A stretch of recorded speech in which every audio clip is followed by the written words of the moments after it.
Amén, gloria al nombre poderoso del Señor. Qué bien, la verdad es que estamos disfrutando en esta noche.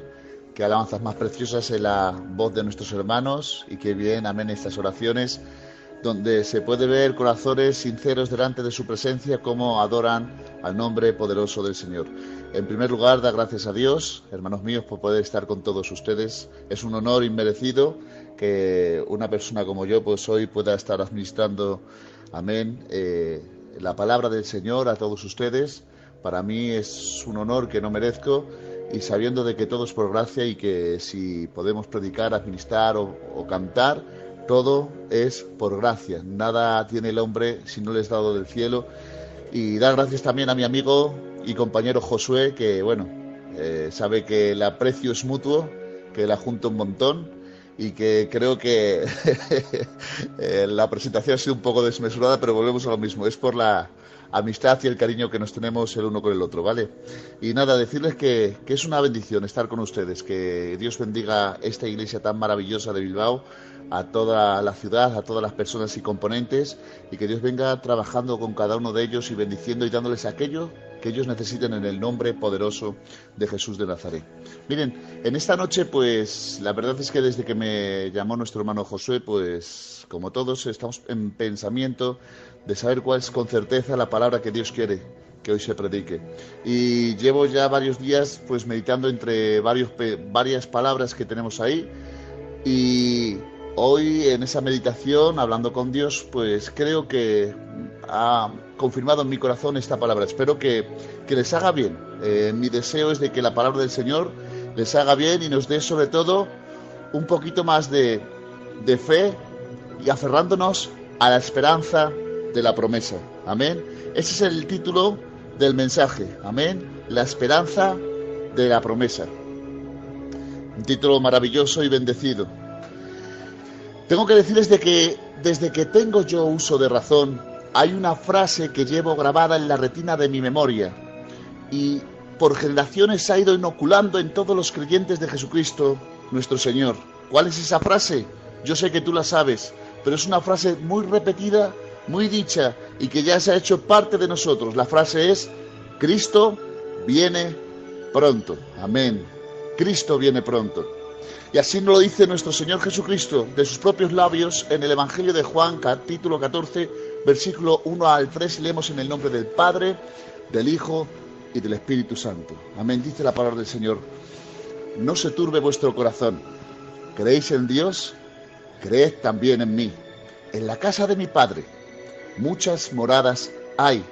Si así no fuera, yo os lo hubiera dicho. Voy pues a preparar lugar para vosotros. Y si me fuere y os prepararé lugar, vendré otra vez y os tomaré a mí mismo, para que donde yo estoy, vosotros también estéis. Amén. Que Dios bendiga esta porción de palabra en nuestros corazones y aún así añada todo aquello que a mí me falte, en el nombre poderoso de Jesús de Nazaret.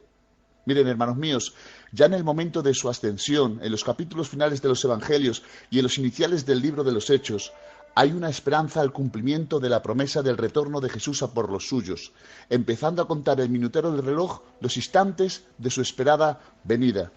Una vez que el Señor resucita y está con sus discípulos presentándose con indubitables pruebas de que Él ha resucitado, por un tiempo limitado está con ellos dándole las últimas consignas, pero después Él es ascendido a los cielos. Amén.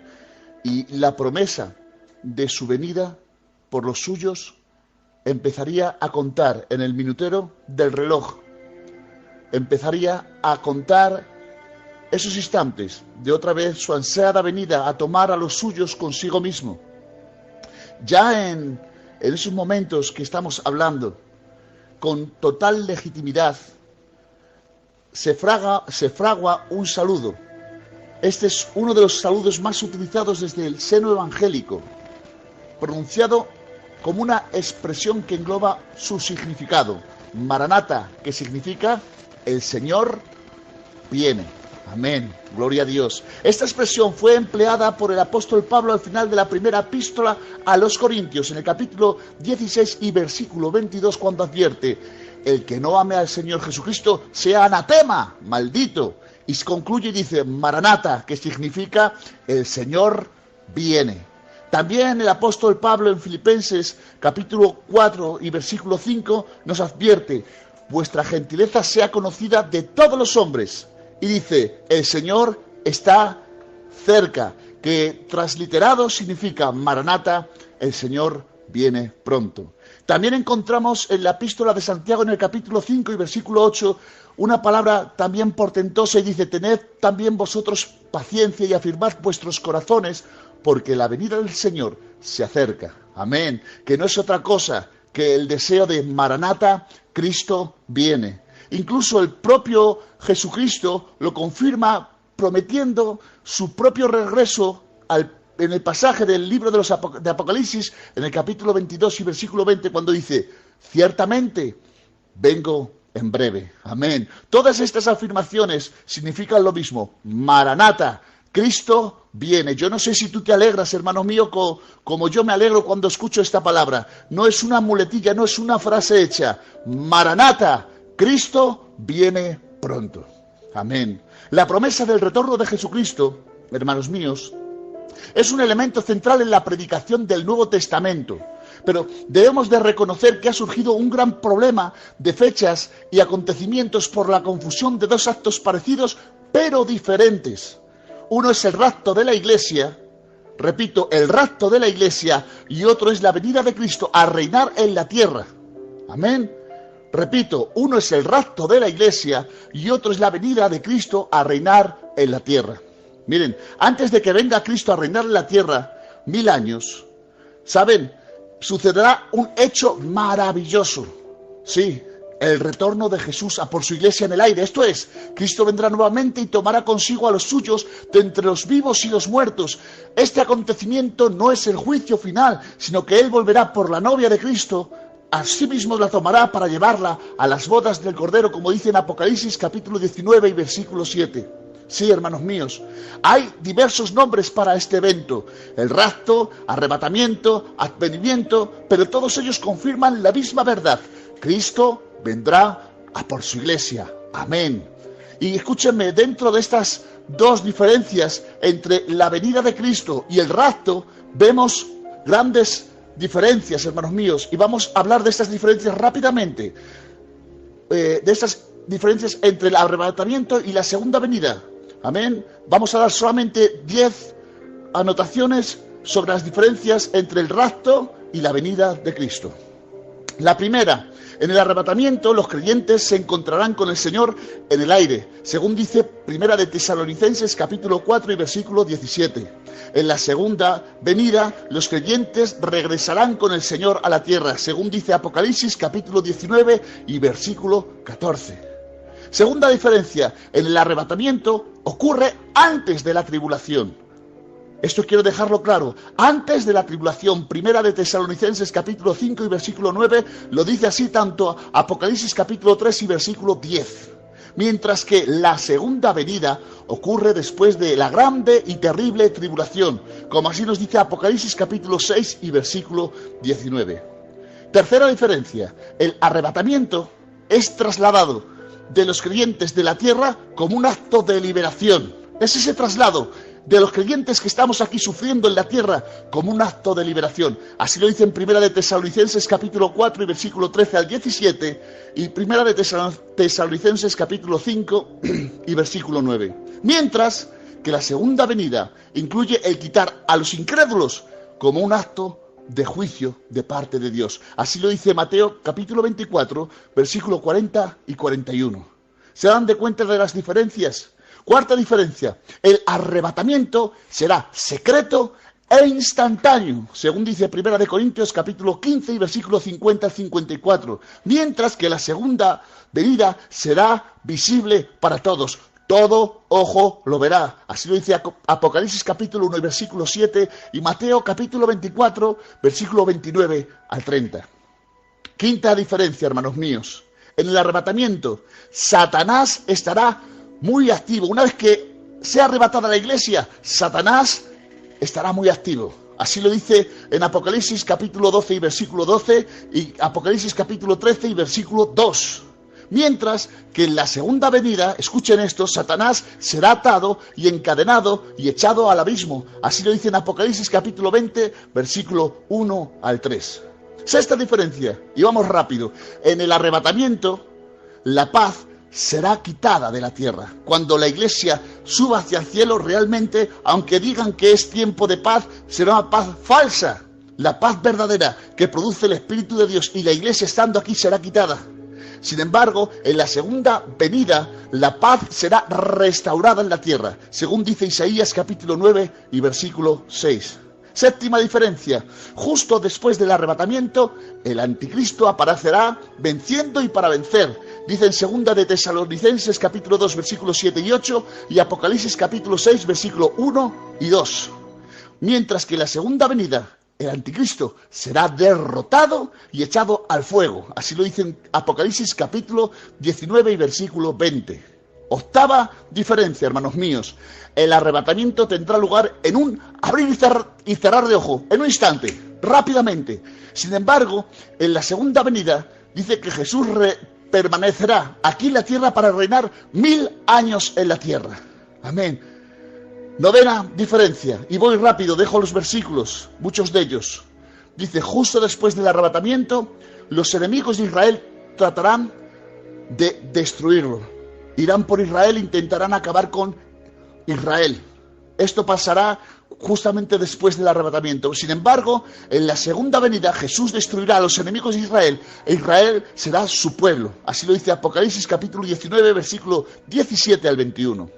Y última diferencia, hermanos míos, podríamos hablar mucho más, pero yo creo que con estas diferencias ya sabemos separar tanto el rapto de la iglesia como la venida de nuestro Señor Jesucristo.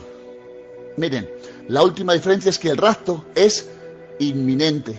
Puede suceder en cualquier momento. Vendrá como ladrón en la noche y no necesita ninguna señal para cumplirse. Eso dice Tito capítulo 2 versículo 13 y Primera de Tesalonicenses capítulo 4 versículo 13 al 18 y Primera de Corintios capítulo 15 versículo 50 al 54.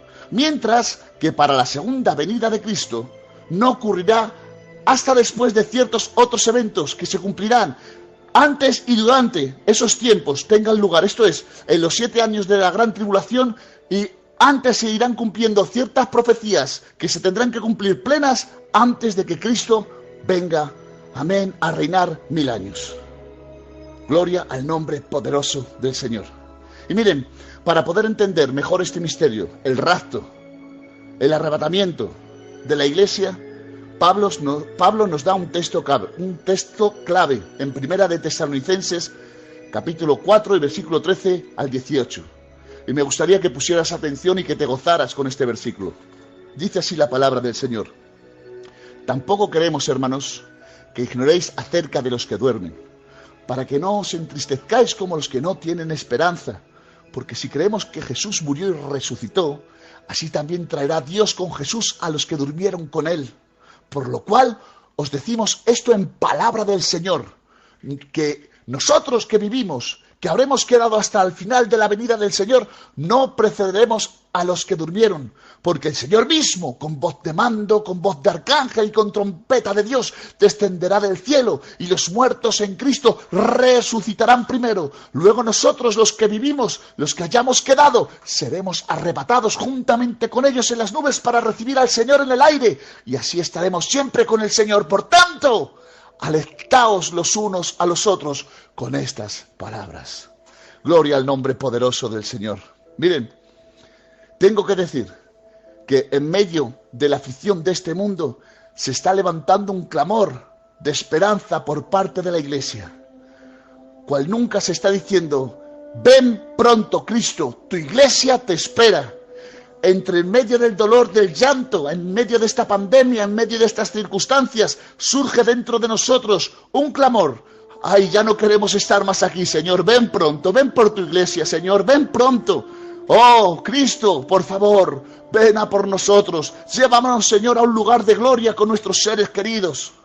Ese es el deseo que hay. Pero, aunque esto ha sido algo de santo y seña de toda la Iglesia universal, pasado los años desde que se produjo la promesa, incluso pasando décadas, incluso pasando siglos, e incluso pasando casi 2 milenios, pareciera ser que la promesa quedó en una simple frase hecha que animaba a los salvos a permanecer en el camino del Evangelio.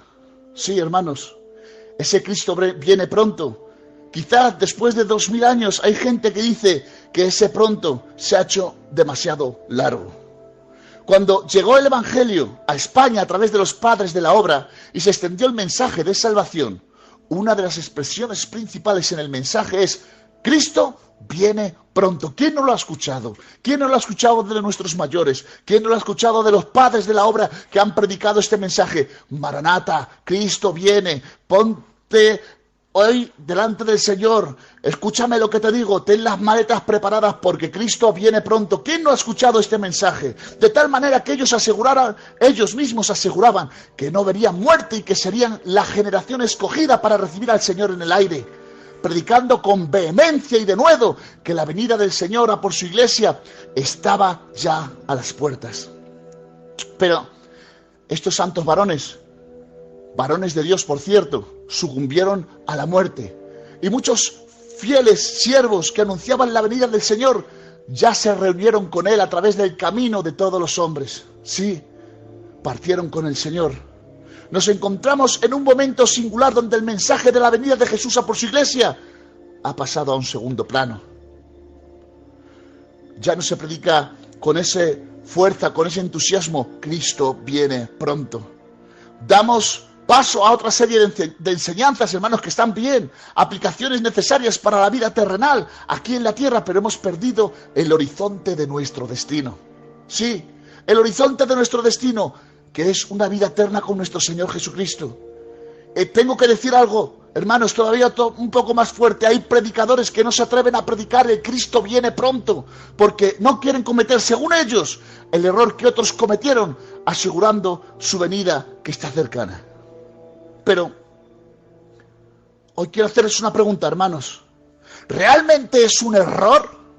¿Se equivocó Pablo en esperar la venida del Señor? ¿Y el apóstol Juan también se equivocó?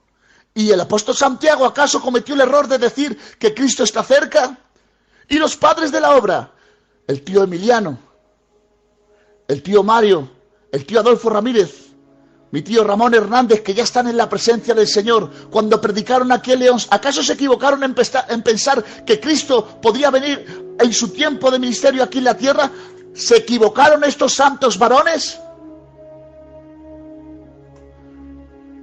Para poder contestar esta pregunta, quiero hacer una analogía, una comparativa, hermanos míos, de Israel, y traer a luz una verdad. Acompáñenme a las orillas del río Nilo en el año 1400 a.C. Vengan, por favor, a través de la imaginación. Y allí nos encontramos en medio de la civilización más importante de aquel momento, la civilización egipcia. Un pueblo tan avanzado que por encima de las demás sociedades de aquel momento, que hoy en día sus grandes obras arquitectónicas siguen siendo un misterio para la humanidad. Allí nos encontramos. Sí, allí, en esa nación, donde los egipcios tienen como mano de obra a un pueblo nómada conocido como los hebreos, y que para ellos, y para que ellos no se subleven, han matado una generación en el eslabón de crecimiento, y colocándoles en tareas pesadas como la fabricación del ladrillo en medio del barro y la carga de la obra, los tienen como esclavos. Pareciera que este pueblo languidece, se debilita, no tiene esperanza, pero hay algo que les hace aguantar el peso de la carga y el látigo de Faraón. ¿Y saben qué es, hermanos míos? ¡Ay, Padre! Una promesa. ¡Oh, gloria a Dios! ¡Una promesa! Es la promesa que un día se le dio al padre de todos ellos, llamado Abraham, en el capítulo 15, amén, y versículo 13 al 21 de Génesis, donde dice la palabra del Señor: entonces Jehová dijo a Abraham: ten por cierto que tu descendencia morará en tierra lejana, ajena, y será esclava allí, y será oprimida por 400 años, mas también a la nación a la cual servirán juzgaré yo. Y después de esto saldrá con gran riqueza, y tú vendrás a tus padres en paz, y serás sepultado en buena vejez, y en la cuarta generación volverán acá, porque aún no ha llegado a su colmo la maldad del amorreo hasta aquí. Y sucedió que puesto el sol y ya oscurecido, se veía un horno humeando y una antorcha de fuego que pasaba por entre los animales divididos. En aquel día hizo Jehová un pacto con Abraham diciendo: a tu descendencia daré esta tierra, desde el río Egipto hasta el río grande, el río Éufrates, la tierra de los teneos, de los teneceos, de los cazmoneos, de los eteos, de los fereceos, de los refaitas, de los amorreos, de los cananeos, de los gergeseos y de los jeuseos. Amén. Gloria a la palabra del Señor.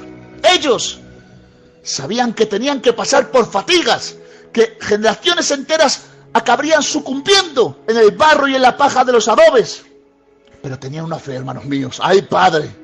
Una fe inquebrantable, una fe en una promesa que fue dada, amén, al Padre de ellos, y a la vez albergaba una esperanza.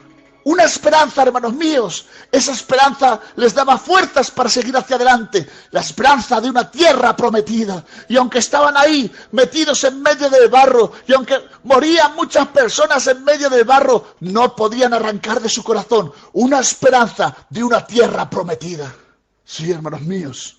Oh, gloria a Dios. Pasaron 4 generaciones, para ser exactos, 4 generaciones que nacieron entre el barro y murieron entre el barro, como esclavos, siervos del propósito del faraón de turno.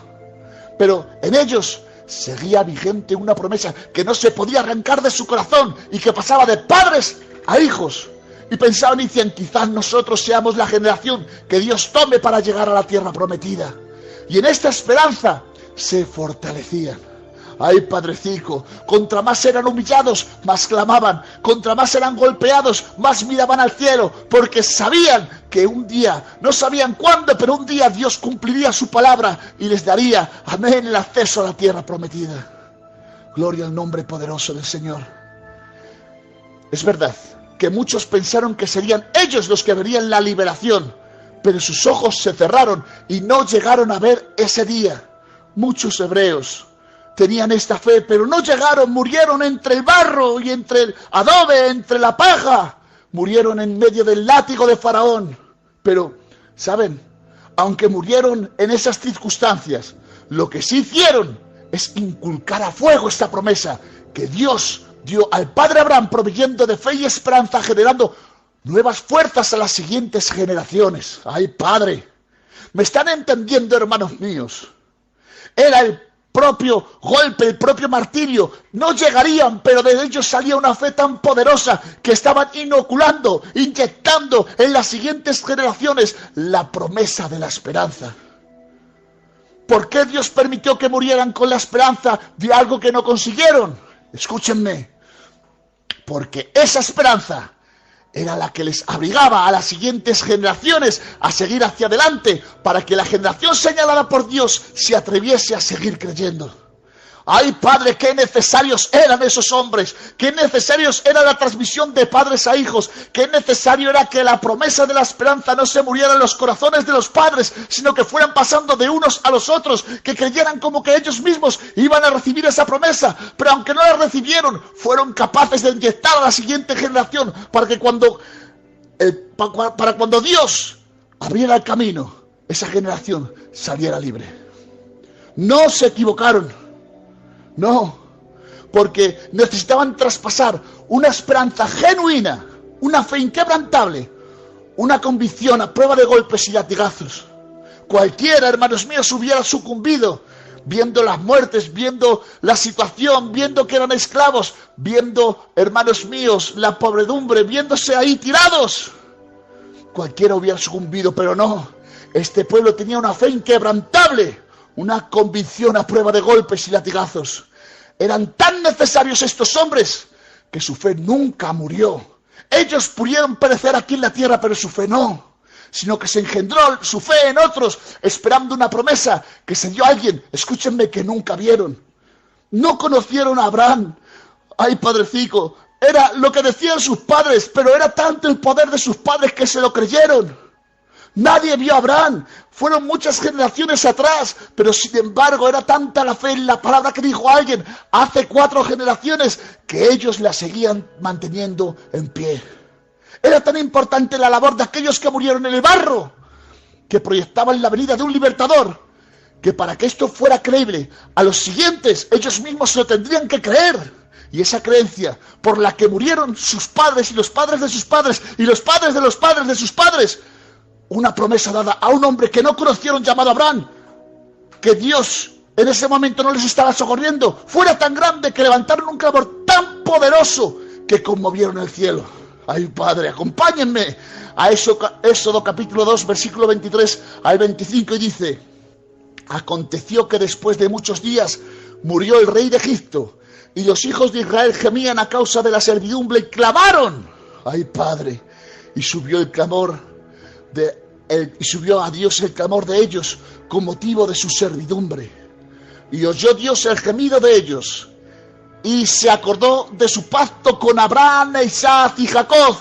Y Dios vio a los hijos de Israel y los reconoció Dios. Ay, Padre mío, gloria a tu nombre. Esta generación que salió de Egipto por mano poderosa, amén, en ellos vieron que el desierto se convertía en el camino, y estuvieron vagando por el desierto. Fueron la generación que pudieron salir de Egipto, y durante 40 años siguieron caminando. ¿Y saben qué? Ellos vieron la tierra prometida, estuvieron cerca, pero también sucumbieron al desierto. Ay, Padre, pero de la misma manera que vieron a sus padres morir en medio del barro, ellos fueron la última generación que prepararían a los que sí habrían de entrar en una generación libre de Faraón, libre de todas las cosas que había en Egipto, una generación alimentada por la mano de Dios y cuidada por las coberturas del Eterno. Una generación que les tocaba nuevamente, en medio de un desierto, a hijos que han nacido entre dunas y areniscos, volver a inocularles la fe y la esperanza de una promesa de aquello que Dios les tenía reservado. Ay, Padre mío. ¿Y saben qué? El pueblo de Israel llegó a la tierra prometida. Dios cumplió su palabra. Ay, Padre, mira, estoy gozando. Dios cumplió su palabra. Ay, Dios, Él lo cumplió. Pasaron 4 generaciones y mucha gente murió en el camino, pero Dios cumplió su palabra. No se equivocaron, hermanos míos. No se equivocaron el pueblo hebreo en inocular esa fe, en esa esperanza, esa promesa que se le había dado. No se equivocaron. De la misma manera he de decir que los apóstoles no se equivocaron proclamando el mensaje del retorno de Cristo a por su iglesia. No se equivocaron, hermanos. No se equivocó Pablo, no se equivocó Juan, no se equivocó Pedro, no se equivocó Santiago, no se equivocaron los padres apóstoles de la iglesia, no se equivocaron en decir Cristo viene pronto. No. Ni tampoco se equivocaron, hermanos míos, los héroes de la fe que sucumbieron a los escarnios y a los improperios de este mundo. Amén. Cuando fueron golpeados y fueron martirizados. Tampoco se equivocaron los grandes hombres de la Reforma que alentaban, amén, y decían que era pronta la venida de nuestro Señor Jesucristo. No, en el 1500 tampoco se equivocaron cuando surgió la Reforma y empezaban a decir Cristo viene pronto. Y mucho menos se equivocaron los padres de nuestra obra. El tío Emiliano, el tío Castro, el tío Jaime Díaz, el tío Marido, el tío Lari, el tío Adolfo Ramírez, el tío Mario, el tío Ramón y todos los mayores que ya nos han precedido. No se equivocaron, al contrario, eran voceros de parte de Dios, impuestos por Dios para bendecirnos. Miren, en mi iglesia no se equivoca el tío Rafael Carrasco, ni el tío Antonio Canas, ni mi papá que ya tiene 70 años. En su iglesia, el tío Diego no se equivoca en decir Cristo viene pronto. ¡Ay, Padre! No se equivocan sus ancianos en decir Cristo viene pronto. No se equivocan. No se equivocan, porque en ellos está la fe y la promesa del retorno de la venida de Cristo y se hace más fuerte en las siguientes generaciones. Sí, hermanos míos. Y seguramente, no lo sé, hermanos míos, no sé si ustedes lo ven así, pero yo creo que esta palabra que salieron de los labios de nuestros mayores se ha grabado a fuego y oro en nuestros corazones. Cristo viene pronto, y viendo este caminar, esta fe, esta perseverancia, este testimonio de ellos, a nosotros nos inyecta el seguir hacia adelante, porque creemos que Cristo viene pronto. Sí, muchos han dormido ya con el Señor, muchos ya se han encontrado con Cristo por el camino natural que todos los hombres llevan. Sí, pero esto no les desmerece, al contrario, les honra, les digna saber que ellos han hecho, amén, han hecho glorioso ese sentir en toda la iglesia, y se ha ido reproduciendo, se ha ido inoculando, se ha ido proyectando en nosotros. Y nosotros tenemos la esperanza porque otros siguieron creyendo. No se equivocaron, porque de ellos la fe en la promesa del retorno de la venida de Cristo se hace más fuerte para todos nosotros. Y seguramente, hermanos míos, nuestra generación, usted y yo seamos la generación del rapto, seguramente. O quizás no lo sé. Pero lo que sí está claro, que la promesa se ha ido haciendo cada vez más fuerte. Y el clamor sigue subiendo. Y llegará el momento que Dios dé la orden, la voz de mando, donde los dos ejércitos se reúnan, los que están en el cielo y los que estamos en la tierra, y se hagan un solo ejército. Cuando venga nuestro Señor en el aire, ¡ay, Padre, qué día más glorioso! Que venga con todos nuestros seres queridos, ¡ay, Padre! Y nosotros nos juntemos con Él. Sí, es maravilloso, hermanos míos, pensarlo. Yo lo creo. Creo que nosotros podemos ser esa generación, pero si no lo fuéramos, vamos a engendrar esta promesa. Si yo estuviera toda mi vida viviendo, amén, y no viniera el Señor a por mí, amén, tengo que decirles que yo tengo que seguir proclamando: Cristo viene pronto. Gloria a Dios. Miren, yo no sé si Dios puede venir esta noche. Yo creo que Dios puede venir esta noche, o mientras estoy predicando este mensaje, Dios puede venir, o puede venir dentro de una semana, o un mes, o dentro de un año, o dentro de 100, o dentro de 500. No lo sé, hermanos míos. Pero esto, el tiempo, no puede debilitar nuestra fe en la promesa y en esta esperanza. Al contrario, nosotros seguimos proclamando. Hay gente que dice que viene, dice que viene y luego no viene. ¿Dónde está ese Jesús, ese Cristo que dice que viene? Yo digo que aunque nosotros estemos aquí, vamos a seguir inoculando y vamos a intentar inyectar esta palabra en nuestros hijos. Y si Dios no me permitiera el ver el rapto en mis ojos y mis ojos se cerraran delante de Él, ojalá Dios, este mensaje lo voy a grabar a fuego a mis hijos. Y espero que si en su tiempo no viene Dios, que este mensaje sea grabado a los hijos de mis hijos, y así que siga creciendo el mensaje de la promesa. ¿Por qué? Porque hay gente que aunque estemos en este lugar, seguimos creyendo que Cristo viene pronto. Y la fe que se gestó a través de las palabras de Jesús hace algo menos de 2000 años, cuando Jesús lo dijo, un día tendrá el cumplimiento. Amén. Y la promesa será cumplida. Y todos aquellos que lucharon para que la fe en la promesa siguiera viva, se gozarán. Ay, Padrecito, tengo que deciros que el que se va a gozar primero es nuestro Dios cuando venga por nosotros. Pero después se gozarán todos aquellos que precedieron con esta palabra en su boca: Cristo viene pronto, porque podrán ver ese día. Y nos reuniremos todos juntos y será un gozo, hermanos míos. Ellos se gozarán aquel día porque verán la fe, esa fe que tenían cumplida, y podremos estar todos para una eternidad. Hermanos míos, acabo con este consejo: Maranata, Cristo viene pronto. Hermano, te animo a que sigas predicando el mensaje: Cristo viene pronto. Hermana, que sea tu saludo: Dios te bendiga y Cristo viene pronto. Que el Maranata nunca falte de tu vida. Que sigamos inyectando y proyectando, amén, esta fe, amén, en los demás, porque esta promesa a nosotros nos ayuda. Dice, porque el que ha de venir, vendrá y no tardará. Él lo ha prometido, hermanos míos. Si lo prometió con Abraham y lo cumplió, Jesús prometió que vendría por nosotros y lo cumplirá. Amén. Si estás pasando por momentos difíciles, agárrate a esta promesa, porque todo aquel que tiene esa esperanza, según dice 1 de Juan capítulo 3 y versículo 3, así mismo se purifica.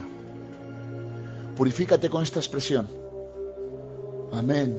Gózate y sé tú un vocero, amén, de Dios, y que las palabras que vinieron de Jesús, luego después de los apóstoles, de los padres de la iglesia, y después de la Reforma, y luego después de nuestros padres, de la Iglesia nuestra, y de todos nuestros ancianos, que cada día tenga más fuerza en nosotros. Vamos a proclamar que Cristo viene pronto. Y si Dios viene, amén, que estemos todos preparados para irnos con Él al cielo. Y si no, que sigamos proclamando esta palabra. Maranata, Cristo viene pronto. Pues este es el sentir que había en mi corazón, hermanos míos, y lo he dado con mucho gusto. Me he gozado en esta noche en poder estar con todos ustedes. Gracias, Josué, amigo mío. Amén. Gracias, Chuchi, por estar ahí. Sabes que te aprecio. Y gracias a todos mis hermanos y hermanas que han escuchado el mensaje. Gracias por permitirme. Es un honor poder predicar a la amada de nuestro Señor Jesucristo en Bilbao, ¿vale? Un abrazo para todos, un beso y Dios los bendiga. Les doy paso.